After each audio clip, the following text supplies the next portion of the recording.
તો મિત્રો, હાલ પરીક્ષાઓ પરિપૂર્ણ થઈ ગઈ હોય ત્યારે શાળામાં રિઝલ્ટ આવી જાય અને વેકેશન પડી જાય તો 5-10-15 હજારના પુસ્તકો વિદ્યાર્થીઓ વેચી નાખે છે અને પસ્તીના ભાવમાં જવા દે, 5-7 રૂપિયા ભાવ આવે છે અને એ કચરો બની જાય છે.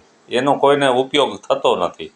માટે તમારી પાસે ગમે એ ધોરણના પુસ્તકો હોય તો એને સોશિયલ મીડિયાના માધ્યમથી વોટ્સઅપમાં, ફેસબુકમાં તમે જાહેરાત કરો અને તમારા ધોરણના પુસ્તકોના નામ લખો, તેમજ તમારા મોબાઈલ નંબર લખો, તો કોઈને જરૂરિયાત હોય તો તમારો સંપર્ક સાધી શકે છે અને એ વિદ્યાર્થીને એ જોતા પુસ્તકો મળી જાય અને ઓછા ચાર્જમાં પુસ્તકો ખરીદી શકે છે.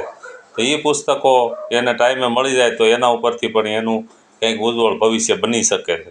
માટે આને કચરો સમજી અને તમે વેચી ન નાખો અને કોકને જરૂર પડે તો એ પહોંચાડવાનું કામ કરો. માટે તમે ગમે ત્યાં જાહેરાત કરો કે મારી પાસે આ ધોરણના પુસ્તકો છે, ખરીદવા હોય તો આ નંબર ઉપર સંપર્ક કરો. બસ આટલું કરજો, બસ બીજું કાંઈ કહેવાનું થતું નથી.